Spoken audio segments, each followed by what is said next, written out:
buenas noches, un placer saludarles. Soy Fernando del Rincón, bienvenido a Conclusiones. Mi casa es su casa. Sí, desde aquí continúo transmitiendo.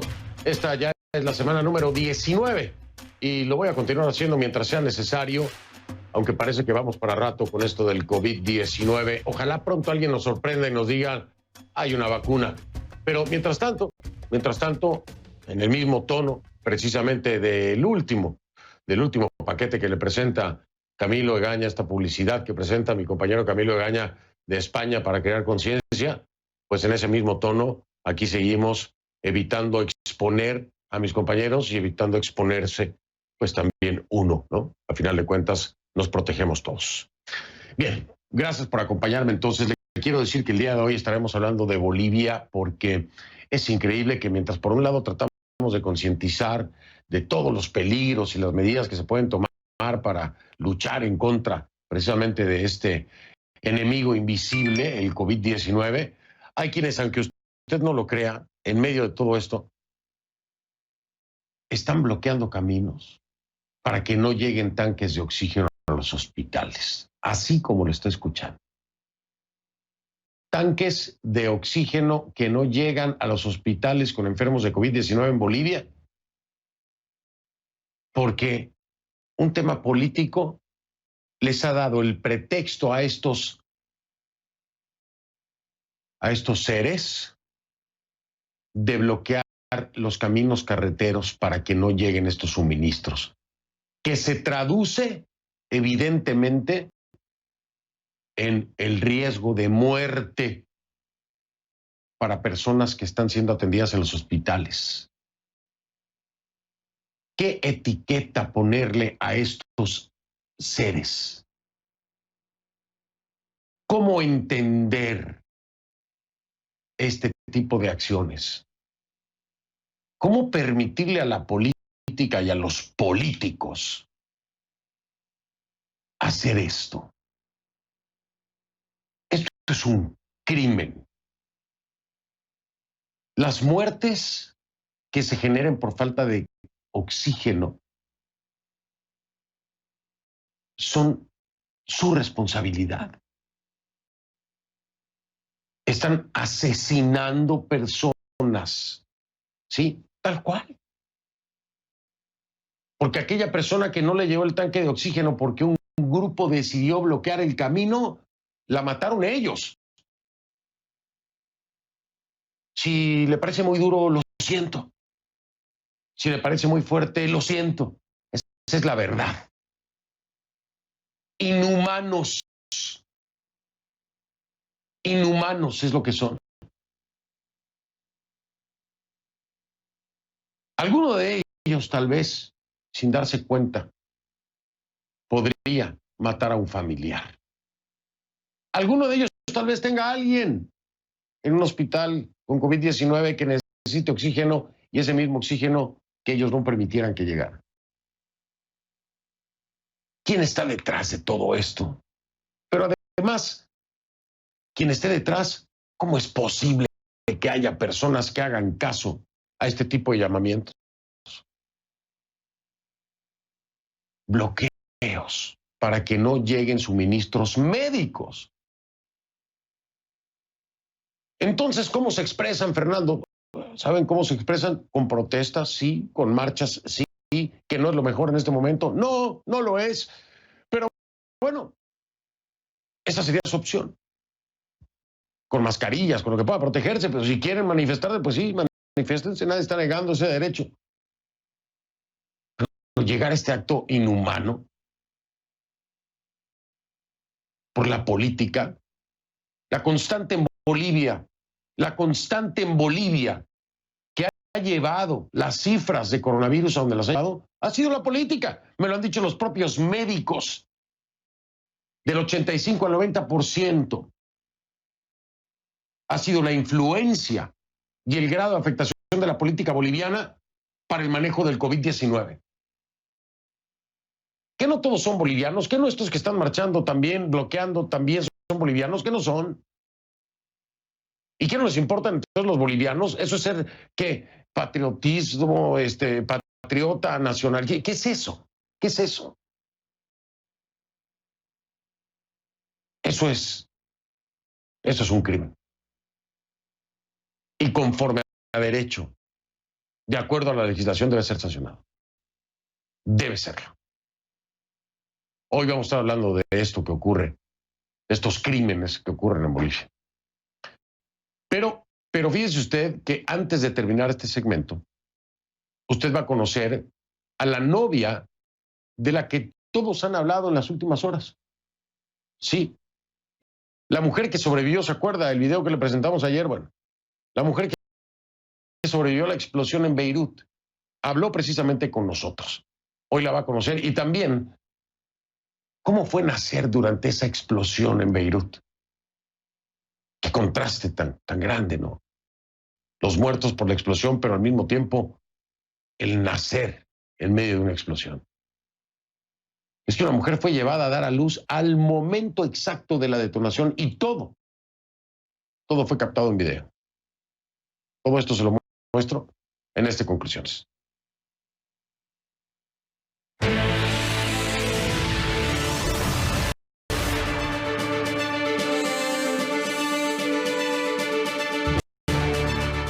No hubo acuerdo. No hubo acuerdo. ¿De qué le estoy hablando? Del estímulo para desempleados aquí en los Estados Unidos. Parece que el estímulo está al borde del colapso. Acaba de ocurrir esto. Una reunión de 3 horas entre altos funcionarios de la administración Trump y pocos o casi ningún avance, ya que ambas partes parecían resignarse ante la probabilidad de que el Congreso no alcanzara un acuerdo sobre el estímulo. El jefe de personal de la Casa Blanca, Mark Meadows, negó que haya golpeado la mesa y abandonado la reunión, como afirmó Nancy Pelosi, la presidenta de la Cámara de Representantes. Mientras esto ocurre, recibimos números francamente desoladores, que seguramente le harán repensar dónde se encuentra el país, dónde se encuentra la nación más poderosa del mundo en este momento. No se llega a un acuerdo para un paquete de estímulo necesario. ¿Por qué? En marzo de este año, un modelo citado por la Casa Blanca proyectaba que para agosto, o sea, ahora mismo, este mes, unas 82,000 personas podrían morir por coronavirus en el país. Sin embargo, hasta este jueves, el día de hoy, hay al menos 159,990 fallecidos, casi el doble. Casi el doble. Esto según la Universidad Johns Hopkins. Pero lo más terrible parece que está por venir. Un nuevo modelo publicado este jueves por la Universidad de Washington, dice que casi 300,000 personas podrían morir por el virus. Esto para diciembre, ¿eh? En 4 meses nada más. Podría llegar hasta 300,000 personas muertas por COVID. La pregunta es, ¿a quién le vamos a creer? Y si esta predicción se queda chica otra vez, como ya lo vimos, porque se han quedado chicas las predicciones en este país, ¿cuántos muertos más vamos a tener? El modelo no se tiene que hacer realidad. No es obligatorio, no tiene que ser así. Esto lo dice el propio doctor Christopher Murray, que es del Instituto de Métricas y Evaluación de Salud de la Universidad de Washington. Dice que si a partir de este jueves, a partir de hoy, el 95% de las personas en Estados Unidos usara mascarillas, ese número tendría una caída del 49%. Se lo voy a repetir. A ver si le entra en la cabeza. El 95% de las personas en Estados Unidos, si usara mascarilla hoy jueves, a partir de hoy, el número de muertos proyectados tendría una caída del 49%. Para que me entienda mejor, se salvarían más de 66,000 personas, más de 66,000 vidas, solo poniéndose la mascarilla, solo poniéndose un pedazo de tela en la cara, tapándole la nariz y la boca. Eso es todo lo que se necesita para poder salvar 66,000 vidas. ¿Cuánto trabajo puede costarle eso? Pues aunque no lo crea, Personajes como el gobernador de la Florida, Ron DeSantis, parece no entender, no entiende lo que se está enfrentando. La Florida reportó más de 7,000 nuevos casos de COVID-19 y otras 120 muertes. Esto solo en las últimas 24 horas. ¿Cuál es la cifra en la Florida? Yo se lo dije, ¿se acuerdan? Se lo dije hace 2 meses. Cuidado que la Florida puede ser el próximo epicentro. Tristemente no me equivoqué. Aquí ya son más de 510,000 los infectados, más de 500,000 de infectados, 510,000 infectados en la Florida y 7,747 los fallecidos en el estado. Con este panorama, DeSantis quiere darle a los fanáticos lo que según él están deseando. ¿De qué habla? Deportes en las escuelas y en los campus universitarios para este próximo año escolar. Dice él, ¿no?, que obviamente lo harán con cuidado y seguridad. Se nota que sabe hacerlo, gobernador DeSantis, con cuidado y seguridad. Por eso tenemos los números que tenemos. Porque ha sido diestro, gobernador DeSantis, en manejarlo con cuidado y seguridad. No, tanto así, gobernador DeSantis, que hoy tenemos más de 500,000 de casos y más de 7,000 muertos. ¿Va a ser ese mismo cuidado y esa misma seguridad la que utilizará para darles a los fanáticos lo que quieren? Porque si va a ser esa misma seguridad y ese mismo cuidado, no sé a dónde vamos a parar. Lo único que sí tiene muy claro DeSantis, el gobernador de la Florida, es que cerrar no es una opción. No es opción a pesar de esos números. Escúchenlo. Creo que es importante, creo que es fundamental que tengamos deportes para niñas y niños disponibles para nuestros estudiantes. Y de nuevo, si un padre o una madre decide que sus hijos no participen en ninguna de estas actividades, está bien. Eso es una opción que tienen como padres. Pero sé que muchos padres quieren tener la oportunidad de permitirle a sus hijos y a sus hijas que compitan y que jueguen. Bueno, falta de coherencia con DeSantis. La coherencia, señoras, señores, está en ustedes. Ustedes tienen el poder de tomar las decisiones correctas. Así de fácil. Que nos digan lo que nos digan, hagan lo que crea que es correcto. Se ha dicho que los niños y los jóvenes no corren riesgo ante el COVID-19, pero el propio Anthony Fauci explica que los menores pueden enfermarse gravemente y que si bien es cierto que no es muy frecuente, porque no lo es, sí sucede. Por eso nunca se debe tomar a la ligera hablar de buscar inmunidad de rebaño infectando a los más pequeños. Lo dijo el doctor Fauci, ¿eh? Puntualmente se refirió al síndrome inflamatorio multisistémico, que ya ha provocado 6 muertes de niños en Estados Unidos. Sin embargo, Trump volvió a poner de ejemplo a los niños este jueves, cuando reiteró su deseo de reanudar las actividades habituales, incluyendo la vuelta a las escuelas. Algo en lo que el gobernador de la Florida, DeSantis, por supuesto, le sigue la corriente, ¿no? Según el presidente Trump, los niños pequeños son increíblemente poderosos cuando se trata del sistema inmunológico. Bueno, por supuesto que las críticas no se hicieron esperar, pero escúchenlo usted, escucha a Trump, por favor. Como ejemplo, los niños muy pequeños son increíblemente poderosos, son mucho más fuertes que todos nosotros en lo que respecta al sistema inmunológico.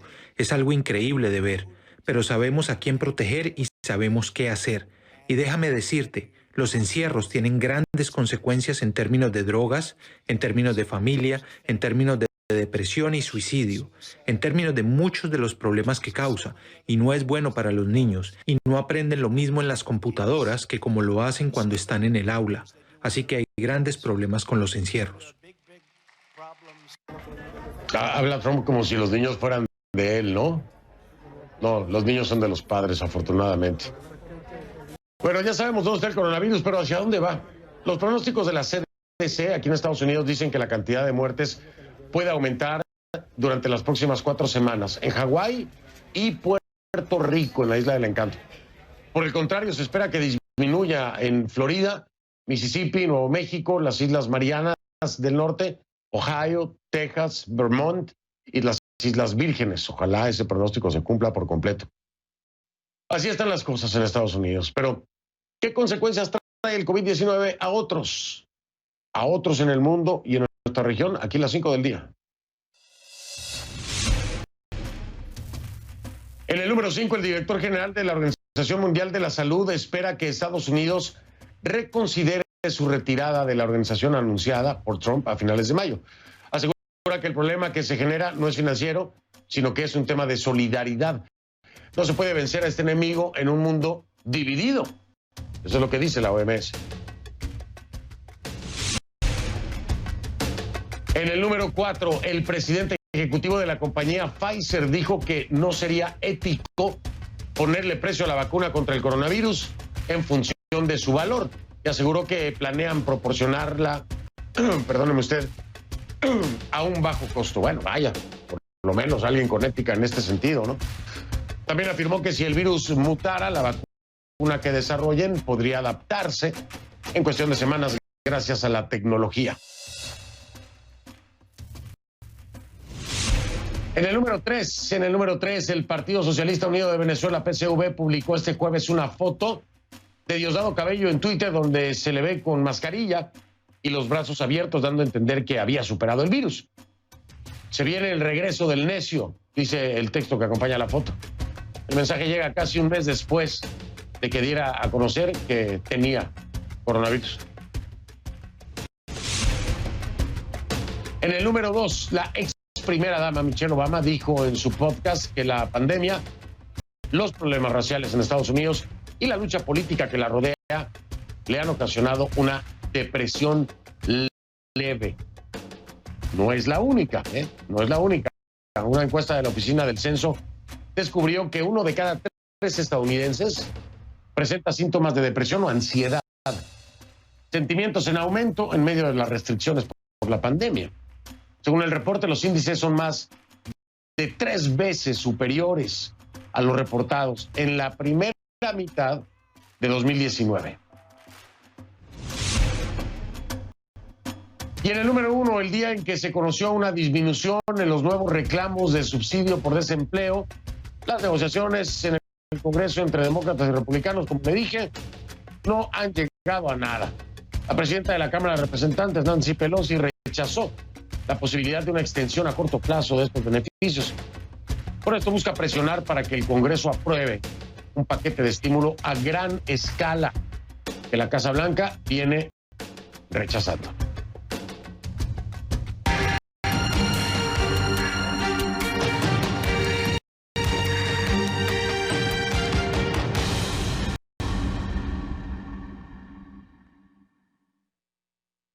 Uno de los abogados defensores del expresidente colombiano Álvaro Uribe recibió este jueves una medida de prisión domiciliaria por presuntos delitos de soborno y fraude procesal. ¿De quién se trata?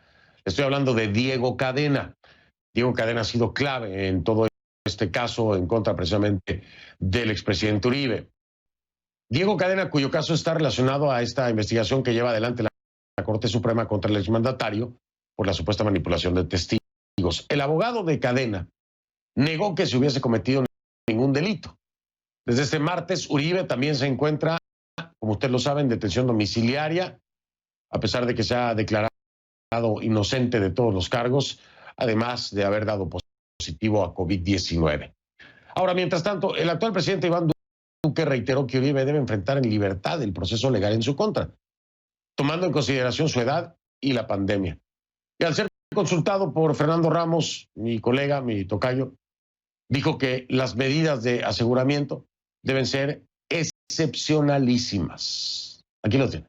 Una persona que ha ocupado la presidencia de la República en 2 ocasiones, que ha sido defensor de la legalidad, defensor del Estado de Derecho, que adicionalmente es senador de la República, que para poder movilizarse el país tiene que pedirle permiso a la mesa directiva del Congreso, so pena de perder su investidura, y que adicionalmente el país está en medio de una pandemia y donde la persona también está dentro de la población de riesgo por la edad que tiene, me parece a mí que también son argumentos muy poderosos para que pueda ejercer su defensa en libertad.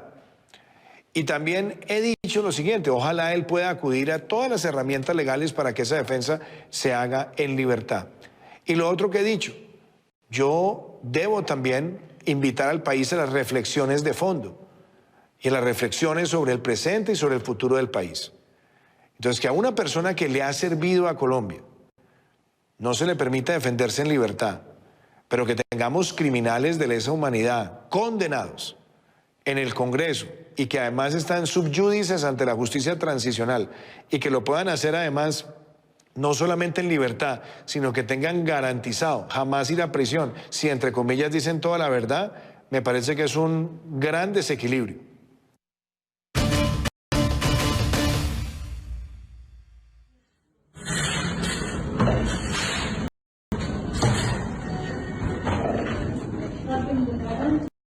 Seafood? يا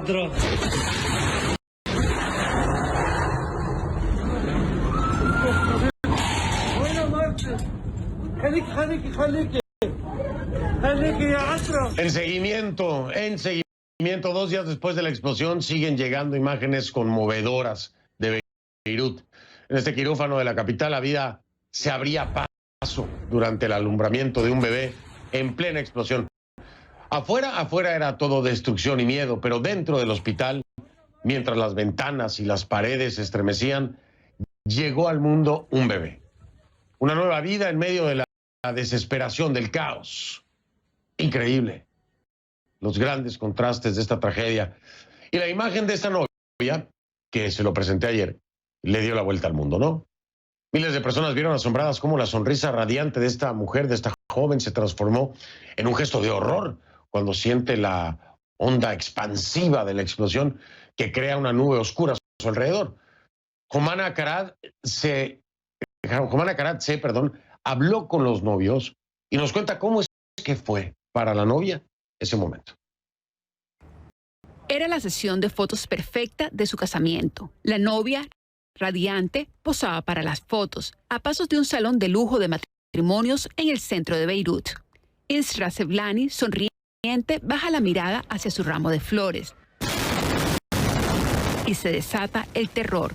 Su gran día se deshace en un instante. La pareja y los fotógrafos corren para guarnecerse. A su alrededor, todo es destrucción. En ese momento estoy pensando en que voy a perder la vida, que voy a perder a mi marido, que voy a quedar sepultada bajo el edificio, que voy a morir ya. Estoy esperando el momento. ¿Es así como voy a morir? ¿Será rápido? ¿Lo sentiré? ¿Estaré a su lado?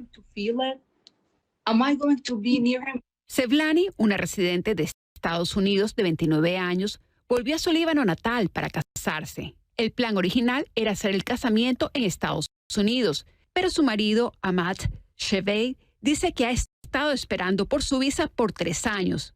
A medida que el gobierno de Trump empezaba a restringir las leyes inmigratorias cada vez más, decidieron que ya no querían estar separados. Finalmente acordaron celebrar su casamiento en Beirut, con amigos y familiares en la ciudad donde había nacido su amor.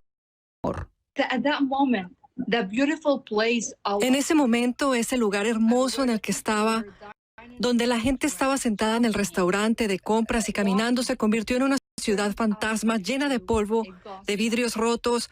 La gente ensangrentada que gritaba fue una pesadilla. People yelling, bleeding. It was a nightmare. Sevlani fue a verificar el estado de la suite nupcial donde ella y Shevei iban a pasar la noche después de la fiesta. Cuando la pareja regresó, los pétalos rojos esparcidos por todas partes eran todo lo que quedaba de los detalles románticos que habían imaginado. Because we are alive, we can continue. Estamos vivos y podemos seguir adelante. No tenemos que estar tristes ni nada porque seguimos adelante. Esto pasará y lo lograremos, inshallah. No sé qué decir. Créanme que no hay palabras para describir lo que siento. No sé cómo expresarlo. En la ciudad donde la vida quedó patas arriba en segundos, Isra y Ahmad agradecen estar con vida. Jomana Karachi, CNN, Estambul, Turquía. Qué historias, pero qué dolor con lo que tuvieron que pasar. Pues ahí lo tienen. Y seguramente seguirán ocurriendo nuevas historias en medio de esta tragedia que traigan un poco de esperanza. Voy a hacer una pausa, si me lo permite, y al regresar vamos de lleno con Bolivia. Así demuestran el patriotismo. Grupos afines al movimiento, al socialismo, al MAS, bloquean el paso de insumos médicos, sí, en medio de la pandemia por COVID-19, oxígeno que no llega para gente que puede hacer la diferencia entre la vida y la muerte. ¿Qué le parece eso? Regreso con eso.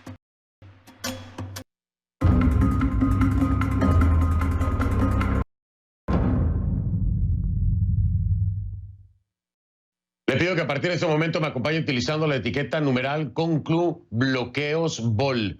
Bloqueos en Bolivia, ¿no? El hashtag es Conclu Bloqueos Bol. B-O-L de Bolivia. Esa es la etiqueta, por favor, sus comentarios con esta etiqueta a mi cuenta en Twitter, @soyfdelrincón, @soyfdelrincón, el hashtag etiqueta Conclu Bloqueos Bol. Y es que hay desesperación en Bolivia, como si no la hubiera de sobra con el COVID-19, ahora el tema también tiene que ver con política.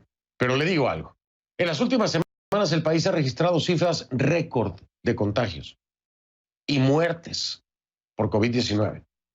El estrago de la enfermedad se siente con fuerza en todo el país, aunque principalmente en ciudades como El Alto, La Paz y Cochabamba. Pero más allá del desafío médico, hay un desafío político increíble. Increíble que en medio de esta pandemia sea el tema principal. No la salud, no la vida. Hoy, por hoy, es el tema político. El mundo al revés. Y es que fíjese, en rechazo a la postergación de las elecciones presidenciales debido a la pandemia, miembros de la Central Obrera Boliviana y algunos sectores afines al MAS, al movimiento al socialismo, el de Evo Morales, entre ellos cocaleros y campesinos, han llevado a cabo bloqueos carreteros. Sí, bloqueos carreteros en varias zonas del país. ¿Para qué? Según ellos, como medida de presión. Imagínese usted. El movimiento al socialismo, el MAS, como usted recordará, le digo el expresidente Evo Morales, es del expresidente Evo Morales. Ahora, estos bloqueos podrían estar poniendo en peligro la vida de pacientes contagiados con coronavirus. Y dentro y fuera de Bolivia se pide racionalidad, se pide ya ni racionalidad, hombre. Esto, lejos de ser irracional, estos son los criminales. Y desde afuera le están diciendo, por favor, ¿pero qué les pasa, no? Key Guerrero, en su reporte K, nos tiene mucha más información de esto.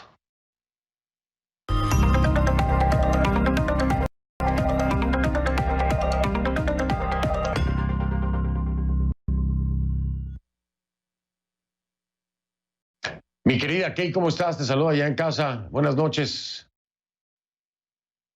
Fernando, no te estoy escuchando muy bien, pero estaba escuchando la presentación y exactamente como mencionabas, en rechazo al cambio de la fecha de las elecciones presidenciales que dictaminó el Tribunal Supremo Electoral en Bolivia, hay varios grupos que están siendo apoyados, hay que decirlo así, apoyados por el Movimiento al Socialismo, que es el partido del expresidente Evo Morales, que están levantando bloqueos que podrían o quizás ya están poniendo en peligro la vida de pacientes con COVID-19 en Bolivia. Hay que recordar que las elecciones estaban pautadas originalmente para mayo, después para agosto, y ahora se llevarán a cabo el 18 de octubre, según anunciaron las autoridades electorales. Los bloqueos, Fernando, comenzaron muy pocos días después de que se hizo ese anuncio y el gobierno de la presidenta interina Yanine Áñez está diciendo que las protestas están acelerando la crisis sanitaria, ya que están prohibiendo el paso de algunos insumos médicos esenciales, como por ejemplo los tanques de oxígeno. Fernando, sabemos que el oxígeno es un elemento clave para tratar a los pacientes con COVID-19. Ahora, las súplicas no se han hecho esperar, las súplicas de las autoridades, pero también del personal médico que aseguran con mucha fuerza, Fernando, que hay personas que se podrían estar muriendo por falta de oxígeno. Escuchemos. Creo que es un momento muy complicado porque estamos hablando de dejar morir a las personas. Estamos hablando de que esta persona consciente que nos habla va a empezar a asfixiarse, va a empezar a desesperarse, porque no va a tener oxígeno. Porque cortar el oxígeno en estos momentos a ciudades como El Alto, La Paz, Oruro, es un acto criminal, es un acto que definitivamente va reñido con cualquier norma de convivencia humana. Esto ya no es política, entiéndanlo.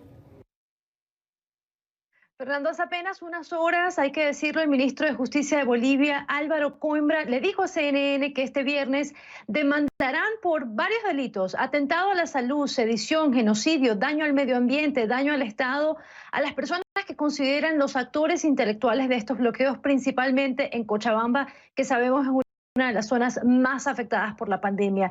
Entre los demandados estaría el expresidente Evo Morales y otros miembros del movimiento al socialismo, así también como integrantes de la Central Obrera Boliviana y unos líderes cocaleros. El expresidente Evo Morales no ha reaccionado a este anuncio, Fernando, pero hace unos días calificó las denuncias del gobierno interino de Bolivia como persecución política. Por supuesto, acá en CNN estamos intentando conseguir su reacción, también la del partido MAS y la de la Central Obrera Boliviana. Ahora, Fernando, el presidente de la Cámara de Diputados de Bolivia, que es el masista Sergio Choque, pidió este miércoles a los sectores que se están movilizando que por favor permitan el paso a los insumos médicos, del oxígeno, de los alimentos, de todo lo que se necesita para combatir esta pandemia, pero ese pedido al parecer no ha sido atendido y el gobierno de Yanine Áñez dice que no va a esperar más. Hace apenas unas horas el ministro de Gobierno, Arturo Murillo, dijo que la situación es insostenible, que el diálogo ya está a punto de agotarse y que la alternativa será entonces la intervención. Es una especie de ultimátum, Fernando, y se prevé que podrían haber enfrentamientos en las próximas horas o en los próximos días. Ahora, la comunidad internacional, como tú decías, ha reaccionado, ha perdido cordura, racionalidad, lo ha dicho Naciones Unidas, y también el día de hoy la Secretaría General de la Organización de Estados Americanos, que se pronunció mediante un comunicado rechazando que se impida el paso de insumos médicos en medio de una pandemia, Fernando, y también en medio de una coyuntura política que hoy se siente más que nunca por ser el Día de la Independencia en Bolivia. Así es, lo dices bien, Kay, el Día de la Independencia en Bolivia, en medio de esta crisis política, en medio de esta pandemia, incluso puentes aéreos para poder transportar tanques de oxígeno. Y precisamente, como lo mencionaba Kay, mi invitado es el ministro de Justicia y Transparencia Institucional, Álvaro Coimbra Cornejo, que estará conmigo en un momento. Ahí está todo el panorama, ahí está toda la información. Era Kay Guerrero con su reporte K. Gracias, Kay, buenas noches. La encuentra en Twitter como @KGuerreroCNN, @KGuerreroCNN. Así que le decía y le adelantaba, vamos a hablar con el ministro de Justicia de Bolivia al regresar. ¿Quiénes son los acusados? ¿Contra quién van las acciones legales? Nombres y apellidos. Se lo voy a preguntar al ministro de Justicia al regresar.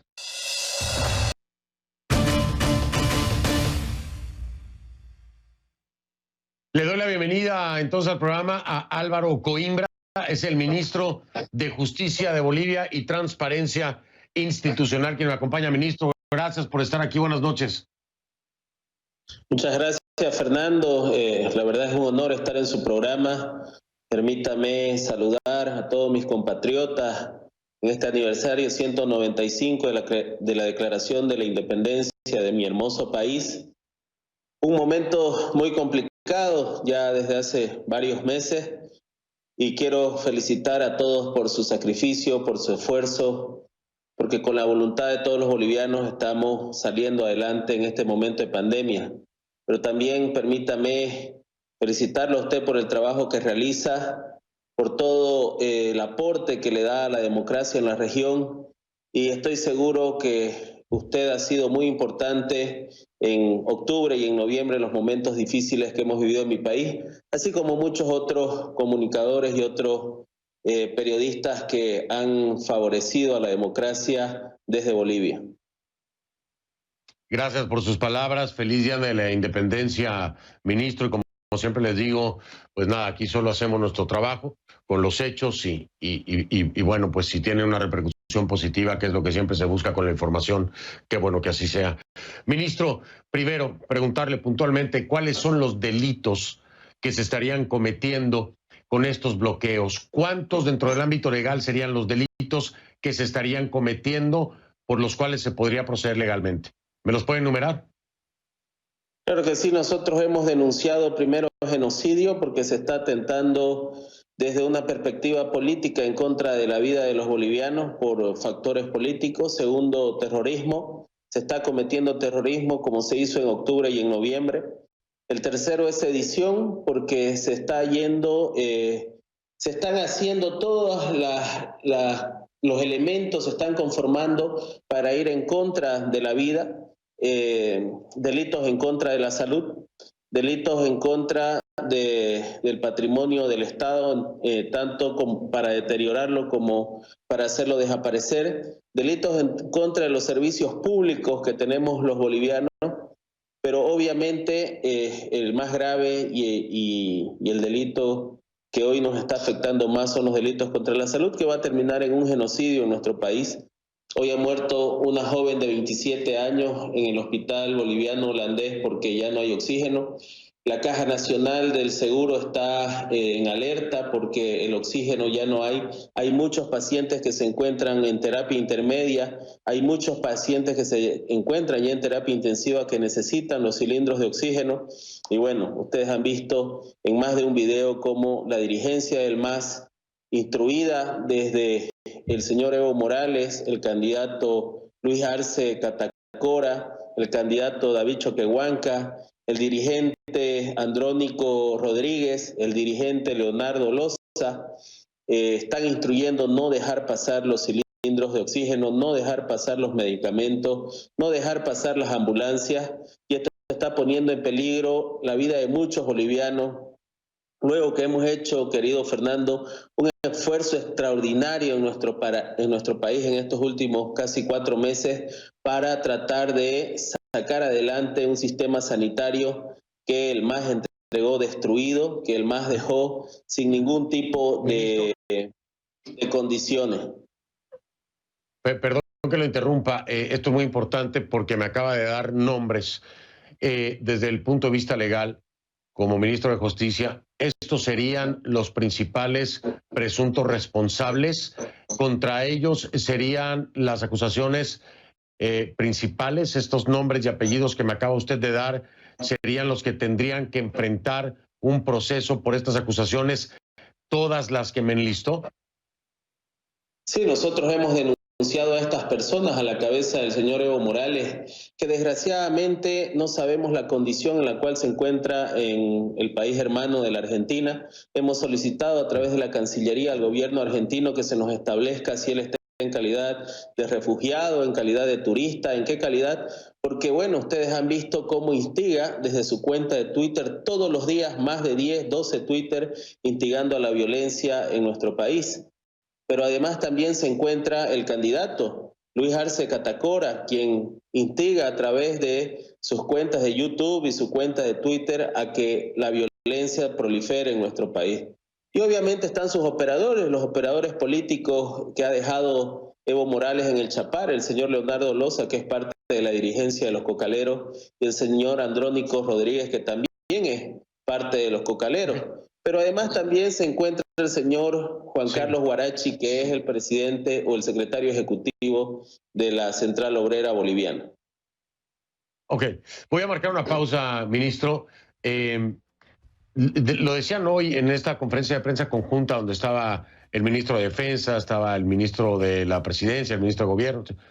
Esto es un ultimátum, pero también pensaban o reflexionaban de que tal vez el gobierno había tolerado en exceso.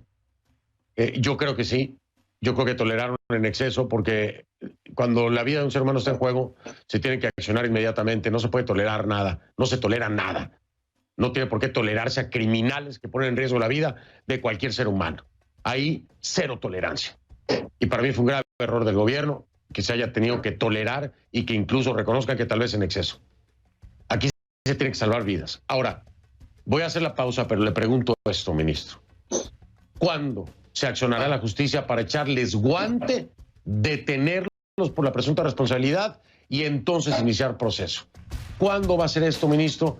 Porque no vaya a ser de nueva cuenta que se tolere en exceso. Le pregunto esto y me responde después de la pausa, si le parece. Es Álvaro Coimbra, el ministro de Justicia de Bolivia y Transparencia Institucional. Ya ven. Estoy con el ministro de Justicia y Transparencia Institucional de Bolivia, Álvaro Coimbra. Ministro, se lo preguntaba y voy para ir directo al grano. ¿Cuándo se va a accionar la justicia contra los presuntos responsables para detener esto de inmediato? Bueno, nosotros hemos presentado nuestra denuncia ayer. Estamos haciendo una ampliación de la denuncia el día de mañana contra algunos alcaldes que han movilizado maquinaria para ayudar a bloquear. Y nosotros lo que pedimos y exhortamos al Ministerio Público que pueda actuar lo más rápido posible junto al Ministerio de Gobierno, detener a estas personas y que sean puestas lo más rápido posible ante un juez. Lo peligroso de esto, Fernando, y lo que se viene detrás de todo esto es, y lo llamativo de esto es que el MAS está pasando de ser un partido político a una organización criminal financiada, una organización criminal que está atentando en contra de la salud de los bolivianos y está jugando a lo que ocurrió en noviembre. Oiga, ¿y perdón, ministro, tiene elementos de prueba para eso? Porque de ser así, si el Ministerio de Justicia tiene elementos de prueba para calificarlo como un grupo criminal, no debería tener ninguna participación en las elecciones ni tener una personería jurídica, ¿no? ¿Tiene forma de comprobar esto legalmente? Sí, nosotros estamos presentando todas las pruebas en las denuncias que tienen que ser valoradas por el Ministerio Público, pero además el MAS también está jugando a eso, Fernando. El MAS está jugando a desviar la atención porque el MAS ha cometido un delito electoral.